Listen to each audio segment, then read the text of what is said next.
반갑습니다. 수요 성경학당 복음과 회복 5번째 시간. 오늘은 복음과 일상 제목을 함께 성경 구해 봅시다. 지금까지 했던 게 첫 번째는 복음과 회복. 복음은 회복을 지향한다는 이야기를 했고, 그리고 두 번째는 복음과 정체성. 그러니까 회복돼야 될 그 첫 번째 영역이 정체성이다. 세 번째는 복음과 사명. 그리고 사명이 회복돼야 된다. 사명은 하나님이 우리를 어디에 보냈고 하나님이 우리에게 무엇을 맡겼는지를 아는 것이죠. 그리고 지난 시간에는 복음과 공동체, 뭐가 회복돼야 되는가? 정체성이 회복돼야 되고 사명이 회복돼야 되고, 그리고 공동체가 회복돼야 된다. 그 공동체에서 가장 중요한 건 가정 공동체의 회복이 가장 중요하다, 이런 이야기를 했고, 자, 오늘은 일상에 대한 이야기를 해봅시다. 우리 하는 교회가 교회를 열심히 하자, 교회를 부흥시키자, 성장시키자, 뭐 이런 이야기를 하는 게 아니잖아요. 예. 일상을 거룩하게 살자, 일상을 회복하자는 이야기를 했잖아요. 그래서 오늘은 그 일상에 대한 이야기를 한번 해봅시다. 먼저 우리가 살아가는 그 평범한 일상들, 평범하다는 건 늘 반복하고 늘 해야만 하는 그 일들을 말합니다. 고린도전서 10장 31절은 그런즉 너희가 먹든지 마시든지 무엇을 하든지 다 하나님의 영광을 위하여 하라 라고 되어 있습니다. 우리에게 있어서 평범한 일상, 그것은 쓸모없거나 무가치한 것이 아닙니다. 오히려 그 평범한 일상이야말로 소중하고 가치 있는 것이죠. 오스왈드 챔버스라는 분이 이렇게 이야기했어요. 단조로운 일이야말로 그의 성품을 평가하는 시금석이다. 우리가 살아가는 너무나 평범한 하루하루 일상이 어쩌면 우리의 신앙을 평가하는 기준이 되는 겁니다. 교회에서 얼마나 많은 일을 했느냐, 아니면 교회에 어떤 일을 맡고 어떤 직분을 맡고 어떤 은사를 가지고 있느냐가 중요한 게 아니라 그 평범한 일상을 어떻게 살아가는가가 바로 신앙의 잣대 기준이 된다. 특별한 결과가 없는 그 평범하고 반복적인 우리의 일상은 귀중하고 아름다운 것입니다. 여러분, 그래서 밥 먹는 걸 귀중하게 여겨야 됩니다. 밥 먹을 때. 그래서 밥하고, 예? 그리고 설거지하고, 그다음 밥 먹고, 이런 게 우리 일상에 아주 많은 시간들을 차지하잖아요. 근데 그걸 일하기 위한, 아니면 다른 것들을 하기 위한 어떤 도구가 아니라 그 자체가 중요하다는 거예요. 그 자체가. 예. 그리고 이 밥 먹을 때 이 중요한 건 적당히 먹고 적절한 걸 먹는 게 필요한 거죠. 밥 먹기를 잘해야 된다. 두 번째는 지저분하지만 똥 싸기도 잘해야 된다. 규칙적인 배변 활동이 중요하다. 적당히 먹어야, 또 적절한 것을 먹어야지 또 잘 쌉니다. 네. 그리고 잠자는 거, 적당한 수면을 취해야 되는 겁니다. 기독교 신앙에서 두 가지 지양해야 될, 조심해야 될 게 뭐냐면, 하나는 금욕주의입니다. 마땅한 것들을 배제하고 통제하고 억압하는, 그게 금욕주의죠. 또 하나는 쾌락주의, 과도한 만족, 과도한 어떤 표출, 방종으로 가는 거죠. 우리의 일상도 이 과한 것과 또 이것들을 죄악시하거나 지나치게 통제하는 것들은 피해야 됩니다. 그러니까 먹을 거 잘 먹고, 좋은 걸 먹지 않은 게 아니고 적당히 적절하게 먹고, 또 쌀 때 잘 싸고, 네. 규칙적으로 배변 활동이 돼야죠. 네. 그리고 자야 될 때 잘 자고. 이게 우리 생활에 있어서는 참 중요하고, 그것들 신앙의 영역에서는 진짜 어떤 터부시하고 외면한 경우가 있는데, 아니요. 이거 잘하는 게 믿음이 좋은 겁니다. 그뿐만 아니라 우리 일상에 허드렛 일들 있잖아요. 쓸고, 닦고, 치우고, 정리하고. 이것들이 아무리 많이 해도 특별한 결과가 없는 거예요. 하지만 이러한 일상들이 너무나도 귀중하고 아름다운 것이라는 것, 하나님의 선물이라는 것을 알아야 됩니다. 그렇게 우리의 평범한 일상은 하나님의 선물입니다. 우리의 평범한 일상은 하나님의 섭리 속에 있다는 걸 아시고 그걸 귀하게 여기고, 그래서 무엇을 하든지 시시때때 거기에서 하나님께 감사하며 하나님께 영광이 되도록 그 일을 잘 감당해야 되는 거죠. 우리의 평범한 일상은 적당하게 그리고 적절하게 해야 됩니다. 과하면 탈이 납니다. 욕심 부리고 탐욕을 부리고 더 하려고 하고 무리하게 되죠. 과식, 과욕, 과로 다 탈나는 겁니다. 근데 놀랍게 이 무서운 거 뭐냐면 이 자본주의 사회에서는 그 과한 것들로 인해서 더 큰 성과를 낼 수 있거든요. 그러니까 과하게 가는 겁니다. 과하게. 과하면 안 된다. 또 하나는 부족하면 탈이 납니다. 외면하고 무시하고 그 다음에 그것들에 대해서 터부시하고 아닙니다.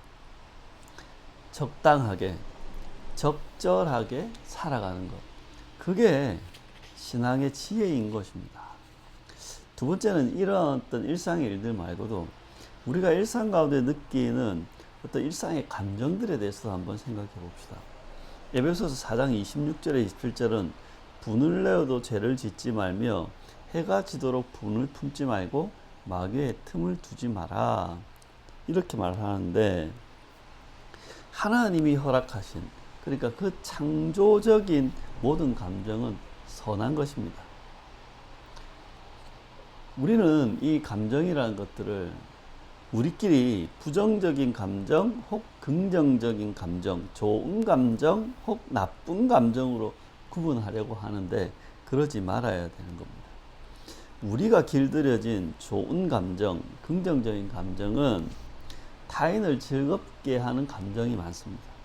혹 나쁜 감정은 타인이 힘들어하는 감정인데, 이게 어떻게 길들여지냐면 어릴 때부터 가정이나 학교나 사회로부터 내가 이런 감정을 드러냈을 때 주변 사람들이 나를 불편해하고 힘들어하고 그러면 우리 숨기게 되잖아요.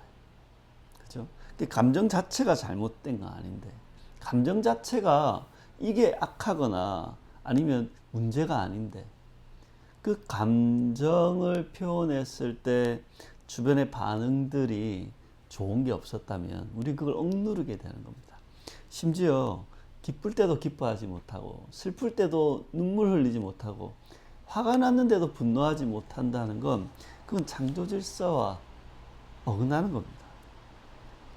그래서 기쁠 때 기쁨은 웃으면서 기쁘게 살아야 되는 겁니다. 기뻐해야 되는 겁니다. 기쁠 때는 주변 눈치 보지 말고 웃어야 되는 겁니다. 근데 우리는 웃음도 어떻게 해요? 내가 이렇게 웃으면 다른 사람들이 나를 어떻게 생각할까? 그런 게 뭐가 중요해요? 네? 그리고 또 하나는 또 웃음을 도구로 사용하려고 하는 사람들이 있습니다. 그러니까 표정을 좋게 지어가지고 더 좋은 성과를 내기 위해, 아니면 웃음을 팔아가지고 어떤 자신에게 이익을 얻기 위해. 웃음을 도구로 사용하지 말고 기쁠 때는 눈치 보지 말고 웃어라. 그리고 불편과 손해 때문에 우리가 이제 분노할 때가 있는데, 여러분 분노도 어떻게 해야 되냐면 뭔가 내가 불편하고 내가 손해가 나고 내가 기분 나쁘다고 분노할 게 아니라, 진짜 분노는 불의와 부당에 대해서 분노해야 되는 겁니다. 그러니까 내하고 관계없는 일은 분노하지 않아요. 내하고 관계되는 것만, 나의 손익 계산에 부합하는 것만 분노한다면 그건 창조적 분노가 아닌 겁니다. 오히려 하나님의 분노를 보십시오. 믿음의 분노를 보십시오.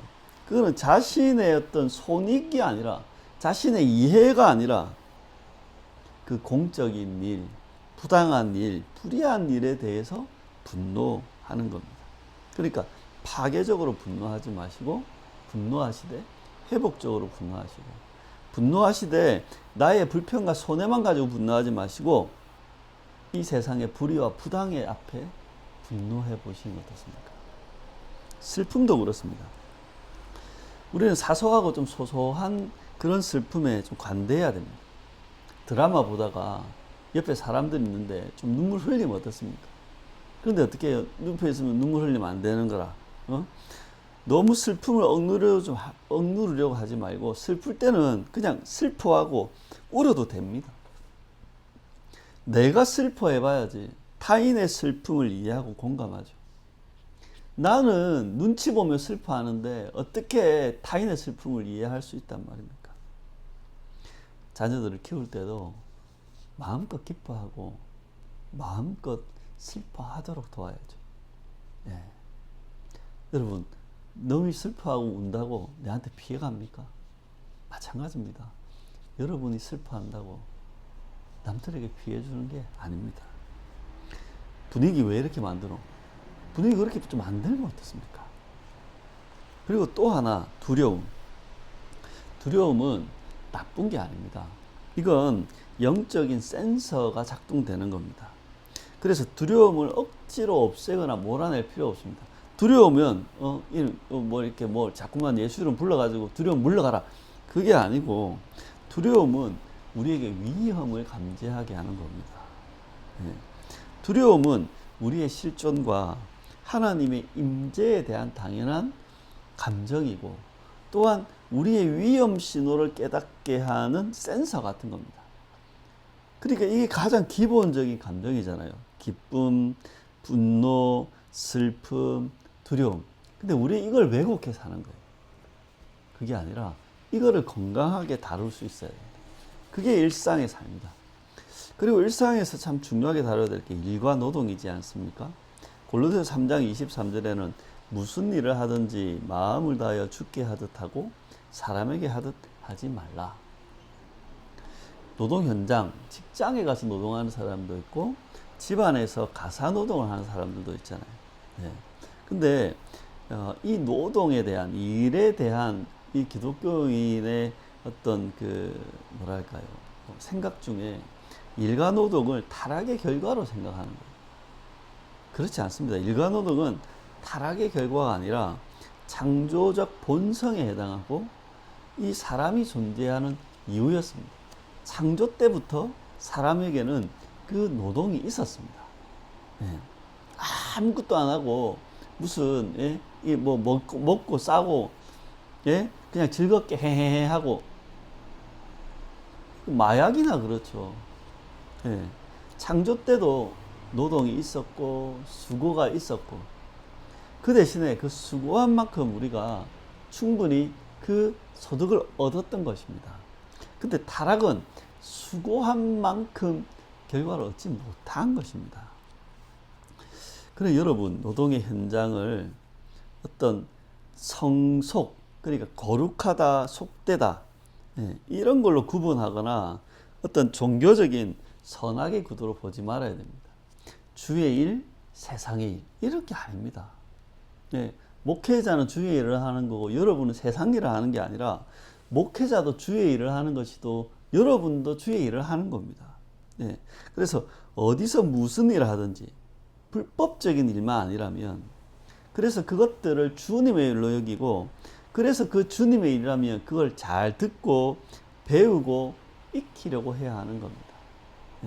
내가 이거 할 시간에 내가 교회 가서 봉사해야 되는데, 그렇지 않습니다. 가정주부라면 그 가정 가사일에 대해서 내가 듣고 배우고 익히를 하셔야 됩니다. 여러분이 직장에서 업무를 맡았다면 그 업무에 대해서 제대로 알고 그걸 배우고 익혀가는 것, 그게 하나님의 뜻에 맞는 겁니다. 그리고 노동의 현장에서 우리가 이 명심해야 될 게 노동의 가치를 임금으로만 평가하지 말아야 합니다. 일의 가치와 임금은 정비례하지 않을 수 있습니다. 돈을 벌기 위해서 일하는 것, 이걸 나쁘게도 보지 마십시오. 우리의 노동 현장에서 우리가 임금을 받고 내가 이거 벌려고 이거 하나, 내가 하는 게 이거밖에 안 되나? 여러분, 그 일에 대한 가치, 그것과 임금은 다를 수 있다는 거예요. 돈을 많이 받는다고 해서 뭔가 가치 있는 일을 한다는 것 아니라는 거예요. 예. 그리고 이 돈을 버는 것들, 내가 지금 먹고 살려고 돈 벌려고 내가 이 일을 하고 있는, 아니요. 돈 벌기 위해서 일하는 것은 너무나도 당연하고 합당한 것입니다. 나쁜 것이 아니다. 특히 자기 자신과 이 가족의 생계를 지탱하기 위해서 돈을 버는 것, 얼마나 훌륭하고 자랑스러운 일입니까? 그래서 요거밖에 뭐냐? 그거 가지고 여러분 자신을 비하하거나 그 일의 가치를 낮추지 마십시오. 이 사회에, 이 세상에 그 일이 필요하다면 그 일은 가치 있고 중요한 거다는 거예요. 네. 그래서 성실하게 노동을 해야 합니다.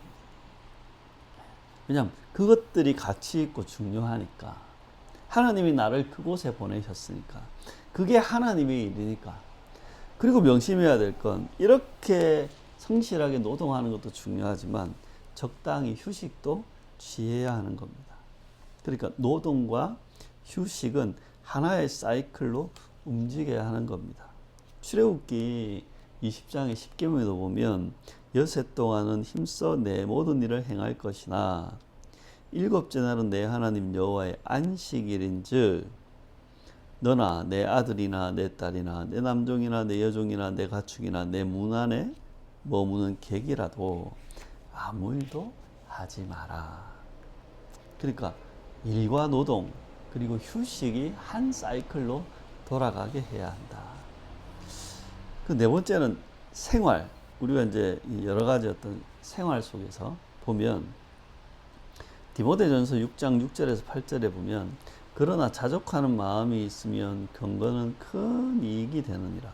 우리가 세상에 아무것도 가지고 온 것이 없음에 또한 아무것도 가지고 가지 못하리니 우리가 먹을 것과 입을 것이 있은즉 족한 줄로 알 것이니라. 우리의 생활들, 우리 경제활동 그리고 현대사회 여러 가지 생활들이 있잖아요. 여러분 주의 일, 교회에서 하는 일, 교회에서 배우고 봉사하고 예배하고 이런 거 아니면 다른 건 다 죄악시하거나 터부시하면 안 되는 겁니다.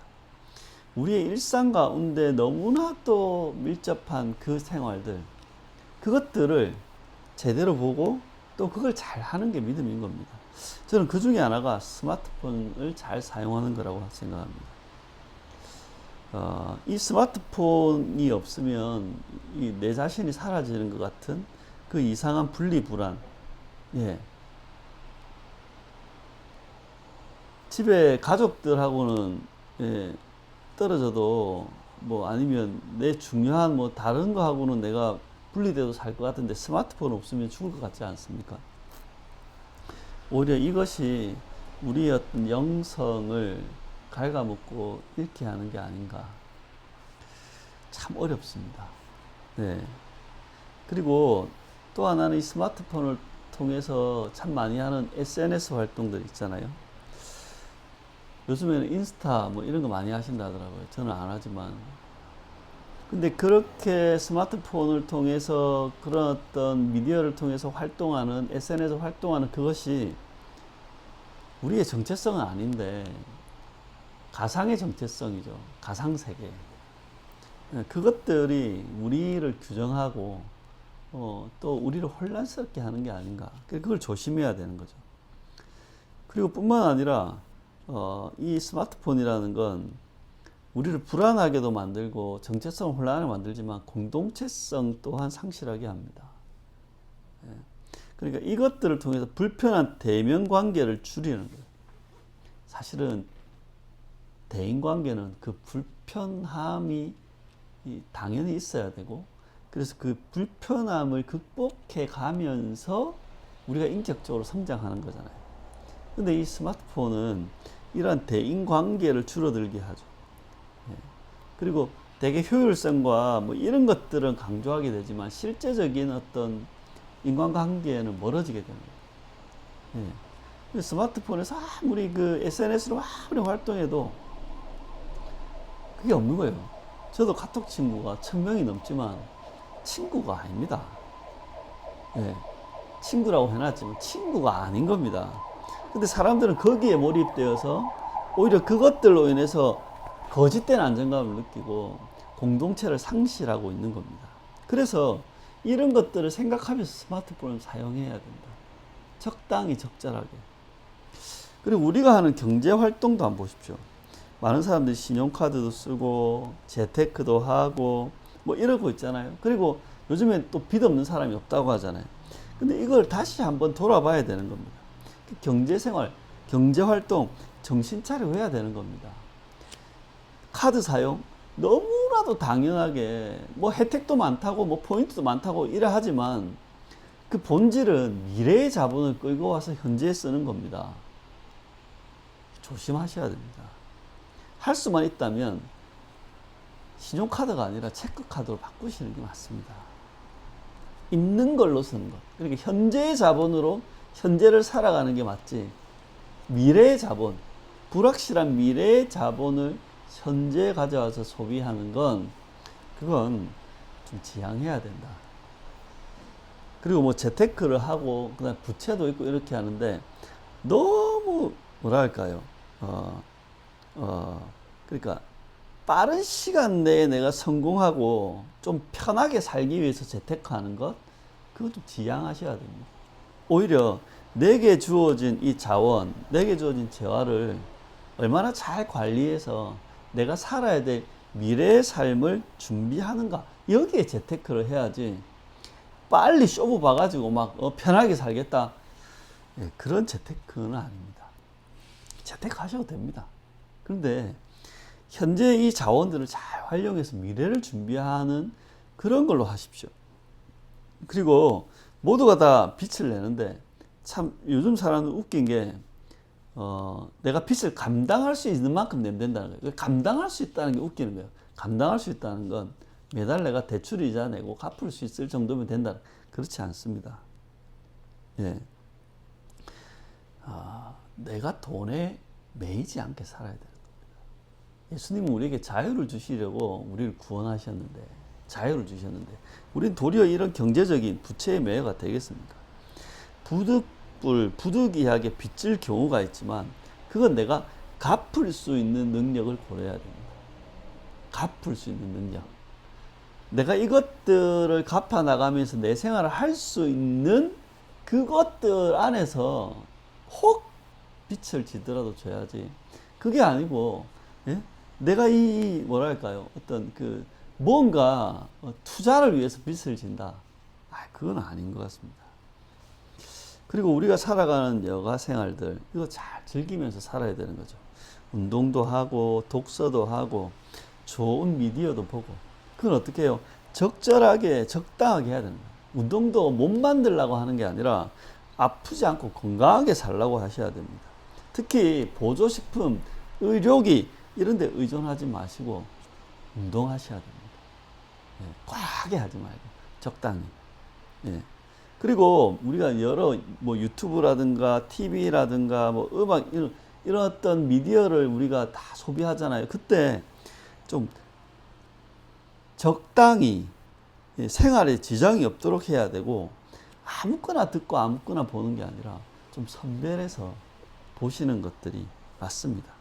그리고 요즘에 책 보는 게 참 줄어들었는데 인문서적이나 전문서적 읽어가는 것들 그것들을 멈추시면 안 됩니다. 책 읽기 꼭 해야 될 부분들.